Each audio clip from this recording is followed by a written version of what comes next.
Well, I want to encourage you to turn with me to John chapter 18 this morning. John 18. Thank you so much. And we're going to be looking at verses 12 through 27. Again, that's John 18, verses 12 through 27. Let's stand as we honor the reading of God's word.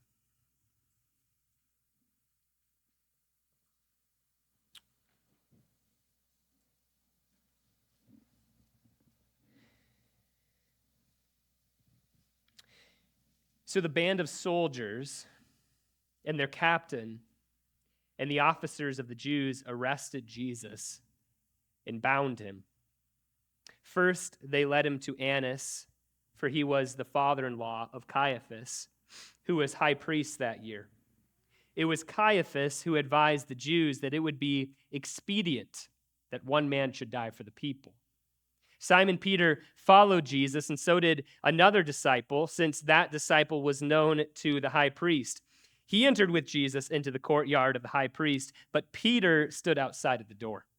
So the other disciple, who was known to the high priest, went out and spoke to the servant girl who kept watch at the door and brought Peter in. And the servant girl at the door said to Peter, "You also are not one of this man's disciples, are you?" He said, "I am not." Now the servants and officers had made a charcoal fire because it was cold, and they were standing and warming themselves. Peter also was with them, standing and warming himself. The high priest then questioned Jesus about his disciples and his teaching. Jesus answered him, "I have spoken openly in the world. I have always taught in synagogues and in the temple where all Jews come together. I have said nothing in secret. Why do you ask me? Ask those who heard me what I said to them. They know what I said." When he had said these things, one of the officers standing by struck Jesus with his hand, saying, "Is that how you answer the high priest?" Jesus answered him, "If what I said is wrong, bear witness about the wrong. But if what I said is right, why do you strike me?" Annas then sent him bound to Caiaphas the high priest. Now Simon Peter was standing and warming himself. So they said to him, "You also are not one of his disciples, are you?" He denied it and said, "I am not." One of the servants of the high priest, a relative of the man whose ear Peter had cut off, asked, "Did I not see you in the garden with him?" Peter again denied it, and at once the rooster crowed. This is the word of the Lord. You may be seated.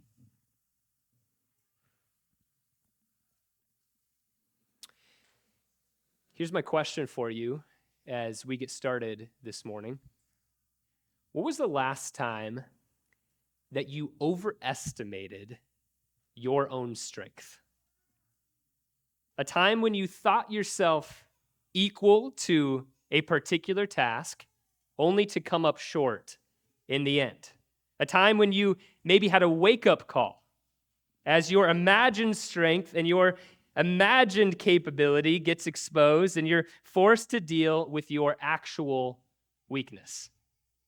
Well, several years ago, I had a wake-up call like this.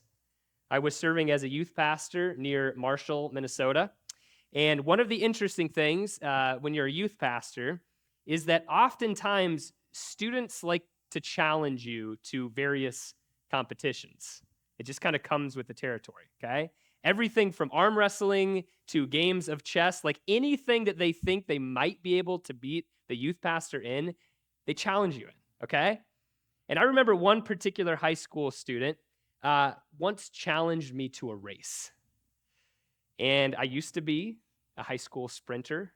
I was able to go to state for the 4x100 meter dash twice during high school.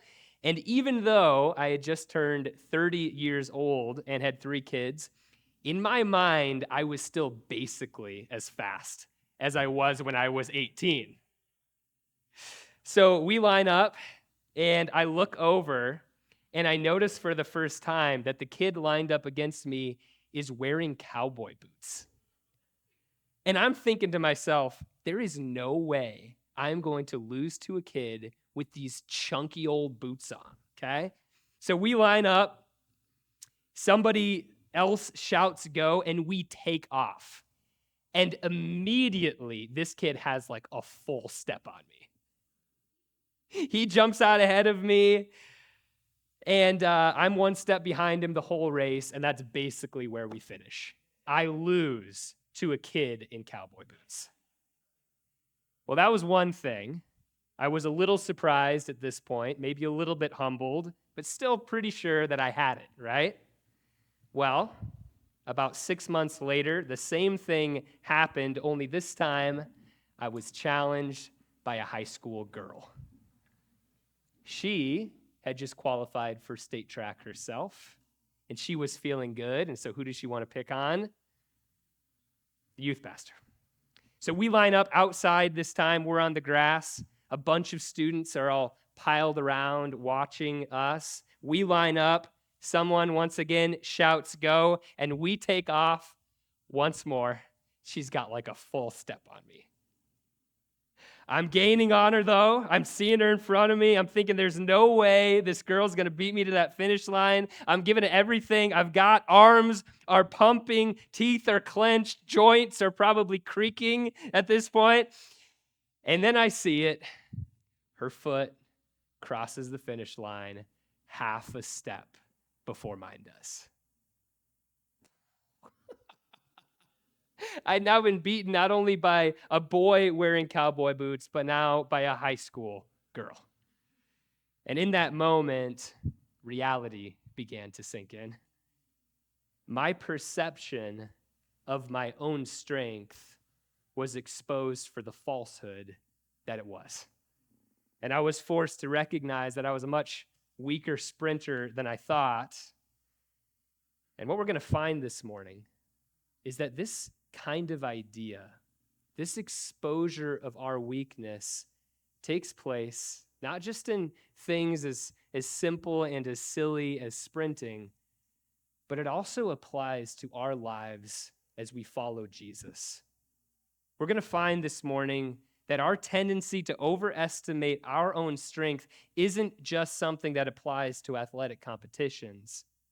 In John 18, we see that as Christians, we very often overestimate our strength in following Jesus. And more specifically, what we're going to find is this: the unbreakable strength of Christ exposes the unthinkable weakness of man. Let me say that again.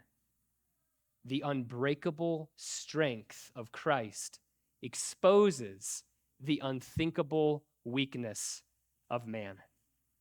As we work through this narrative this morning, pay attention to this back and forth pattern between strength and weakness. Every time the camera zooms onto Jesus, we see his strength. And then every time the camera zooms onto Peter, we see the weakness and the frailty of humanity. So begin with me in verse 12, where we see the first sighting of the unbreakable strength of Christ. It says this: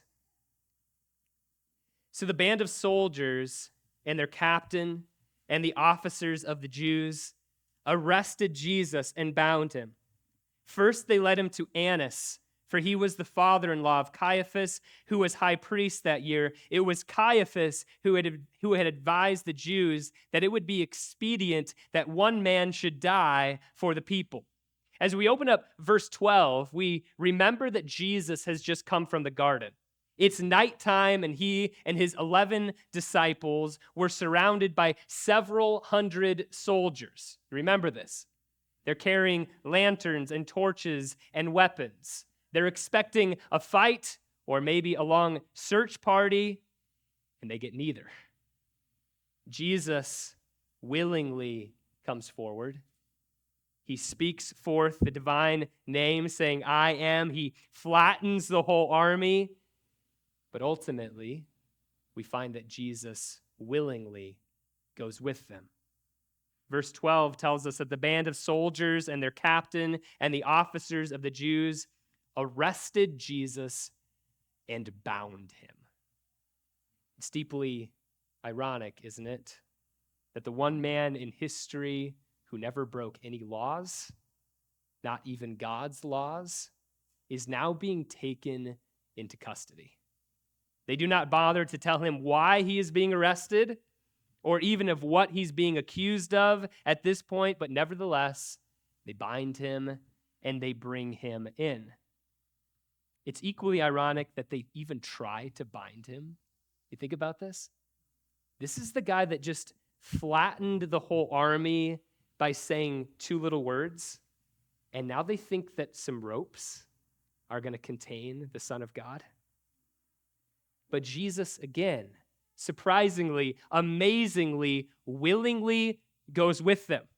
The text tells us that they bring him to the home of Annas. Annas was the father-in-law of Caiaphas, and he himself, we know from Luke, was formerly a high priest. And before we get into the heart of the story, John first reminds us of something that Caiaphas had once said. And here's what he said. He said that it would be expedient that one man should die for the people. Isn't that fascinating? And John here is giving us a window into the hearts of these men. He's saying, if you're wondering what kind of men Annas and Caiaphas actually are, here's what you need to know. They are the kind of practical-minded men who are less concerned about questions like right or wrong and much more concerned about what is expedient. If something is expedient, it means it's advantageous, right? It is something that will confer a benefit, something that will profit. And so because Jesus is a threat clearly to their priesthood, to their livelihood, remember Jesus flipping over the tables in the temple? He's a threat to all of these things, to their reputation.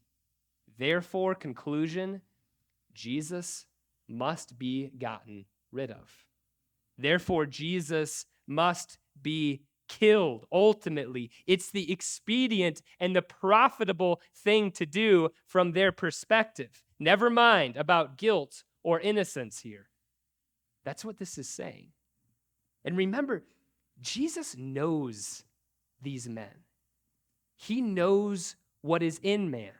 John 2 says that Jesus didn't need anyone to tell him what humanity is like because he himself knew what was in man. He knows the secret thoughts of every person on the planet. He knows the secret thoughts of every person in this room at this moment. And so he knows Annas. He knows Caiaphas. He knows their dark thoughts. He knows about their jealousy. He knows about their hidden plots. He knows about their slander, and he knows about their hatred. And yet, what does Jesus do here? He allows himself to be brought into custody and taken into the presence of this wicked man. This is incredible to me. Jesus knows exactly what he is getting himself into, and yet rather than snapping the ropes as if they were a piece of licorice, he instead allows himself to be taken before these men. The Son of God allows himself to be taken into custody. Here, the Lion of Judah willingly puts his claws away and becomes a lamb on your behalf and on mine. Indeed, as it says in Isaiah, like a lamb that is led to slaughter, and like a sheep that before its shearers is silent, so he opened not his mouth. Do you see the strength of Christ being displayed here? His hands might have been bound, but the only thing that keeps him from bursting those bonds and cutting down every person in the room with the word is his own unbreakable strength that keeps him from doing so. He knows there will be no fair trial. He knows that his friends will abandon him. And yet we see here that when the time comes, Jesus willingly walks alone into the dark and is willingly given over to this kind of man. This is the first glimpse of the strength of Christ. And here we could easily linger for the rest of the message, but we need to transition now and see the first contrast of this passage. We have seen the strength of Christ, but let's turn now and consider the weakness of man. Look with me at verse 15.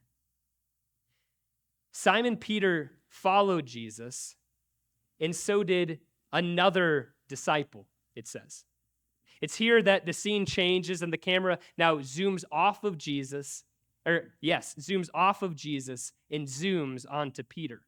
We find now that Jesus was not totally alone when he was led away by the soldiers, because Peter and another disciple, who is most likely John, the writer of this gospel himself, actually follow after Jesus.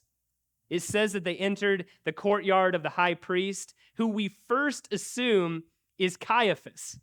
But it's interesting because then we get down to verse 24 and we read that Annas then sent him bound to Caiaphas, the high priest.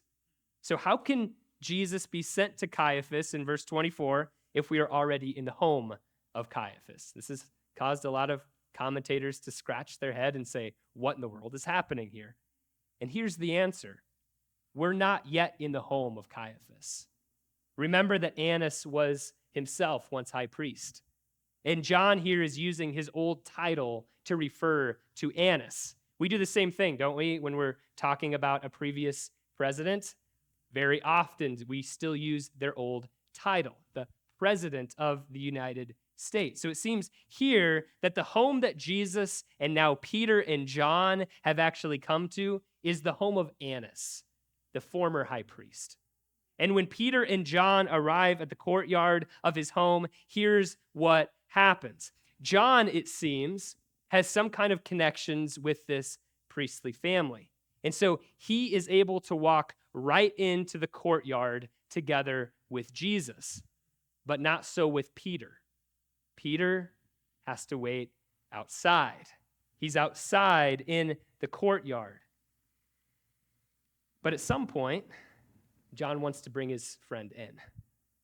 And so he goes and he speaks with the servant girl who apparently oversaw the door.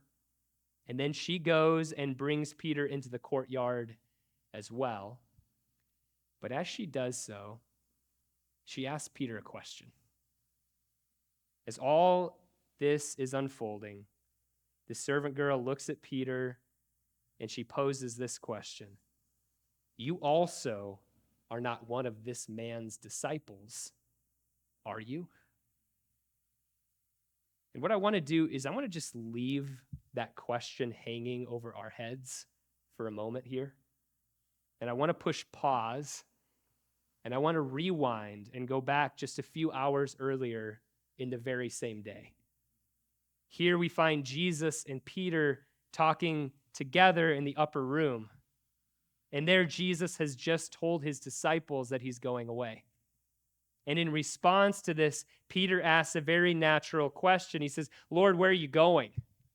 Jesus answered him, where I am going, you cannot follow me now, but you will follow afterward. Peter said to him, Lord, why can I not follow you now? Did you remember the next words out of Peter's mouth? Do you remember the boldness of his proclamation? I will lay down my life for you. Peter says, Lord, I will pay any cost to follow you. I will go where you go. I will even die for you. My courage will not fail. This is hours before. And then Jesus, in response to this, says this, will you lay down your life for me? Truly, truly, I say to you, the rooster will not crow till you have denied me 3 times. And so now we know what's coming, but we don't yet know how it's going to happen, right? And so the question is, what could possibly cause the strength and the courage and the boldness of this man to crumble? Like, what's it going to take? Will it be the threat of a high priest? Will it be the power of a Roman official? Will it be the intimidation of a band of soldiers? Remember, this guy just promised hours before to die for Jesus, and then even more recently, he drew his sword and he chopped off a soldier's ear. Like, this is boldness, right? The boldness of man put on display in this passage, right? Now we come back to the present moment. Back to the simple question of a servant girl. You are not one of his disciples, are you? And the next words out of Peter's mouth are not, I will die for you. The next words out of Peter's mouth are, I am not. I am not. You say, like, what? Like, how could such boldness be blown over so easily? While Jesus is willingly being bound and brought before wicked men, Peter is unwilling even to be associated with Jesus. The thing that causes this man to crumble is not an army, but the judgmental look of a servant girl. John Calvin said it like this: the foolishness of his boasting is now exposed. He has boasted that he would prove to be a valiant champion, able to meet death with firmness, and now at the voice of a single maid, he is confounded and throws down his arms. He continues, saying, such is the demonstration of the power of man. Certainly, all the strength that appears to be in men is smoke, which a breath immediately drives away. Let me ask you this morning, do you consider yourself to be strong? I want you to think about that. Do you consider yourself to be a man of might? Do you consider yourself to be a woman of courage? Do you make great boasts about what you're going to do in your own strength? About your own future accomplishments? If so, take heed of the example of Peter. Because the strength of men we see here is no strength at all. It is empty boasting. It is vapor. It is smoke. It will come to nothing. I promise you this on the authority of God's word. And what we find in the rest of this passage is that this gap between the strength of Christ and the weakness of man just gets wider and wider and wider as the story goes on. In the next scene, Jesus is brought before Annas for questioning. And even here, before this former high priest, Jesus doesn't for one moment flinch. As they ask him about his teaching and his disciples, look at what Jesus says. He says, why don't you ask those who heard me? He says, why didn't you go and get them? Ask them. And you know what Jesus is doing here? He's pointing out right in front of the people that he knows hate him, that he knows ultimately are going to put him on the cross. He says to them, this whole thing is bunk.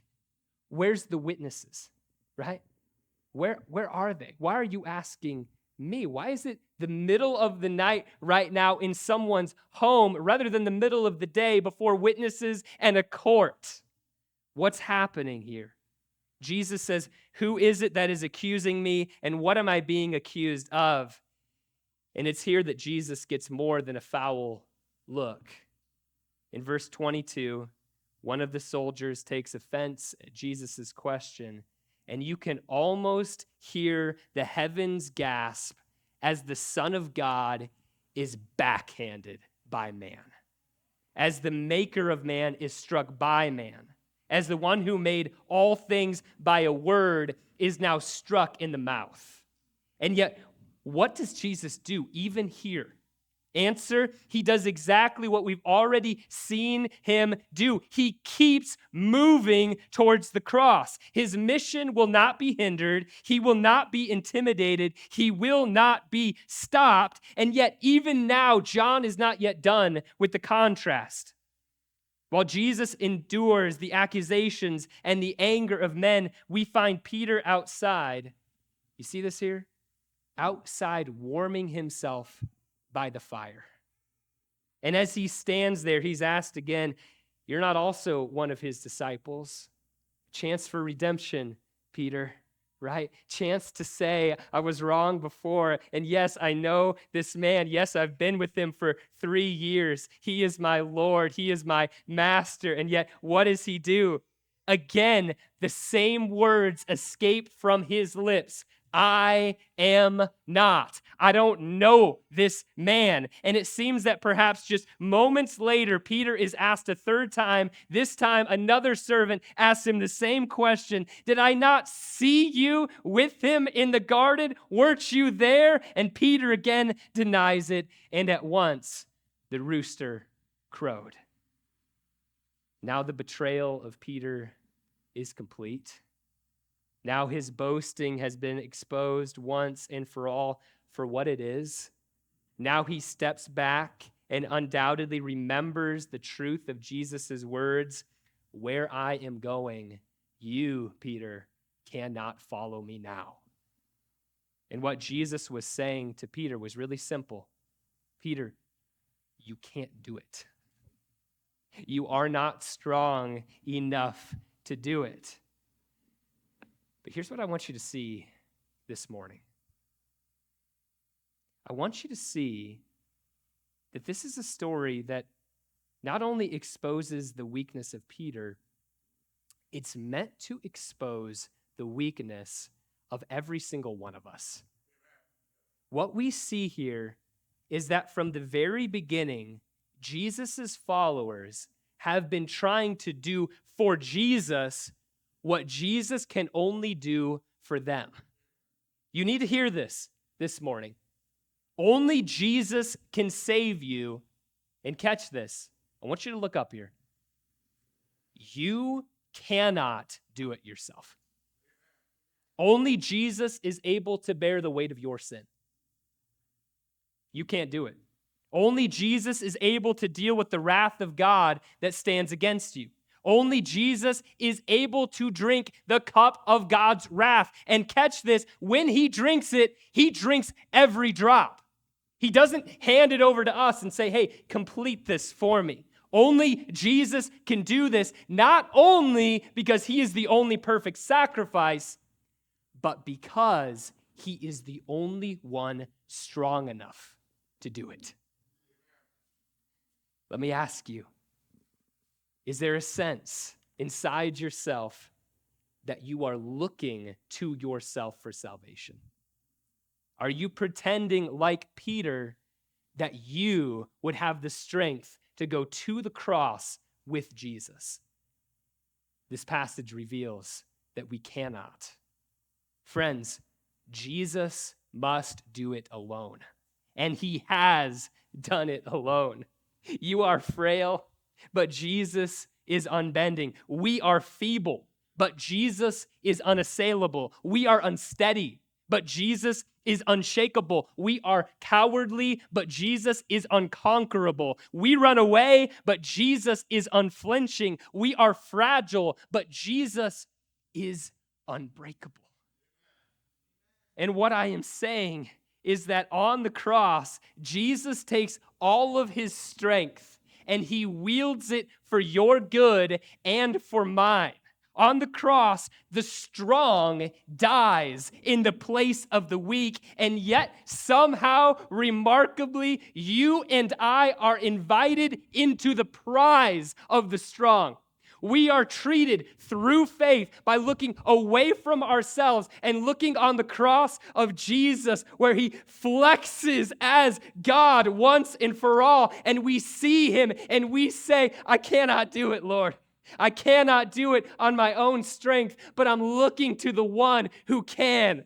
And when we do this, his strength is wielded for us.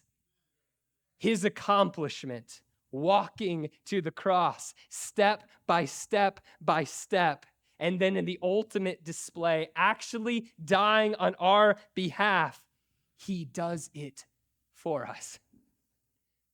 He does what we could never hope to do. We would fail again and again and again like Peter if we tried to save ourselves. And so Jesus said, I've got this. And I've got you through faith. Look to me and be saved, all the ends of the earth. Don't do it yourself, because Jesus has to do it himself. Let's pray together.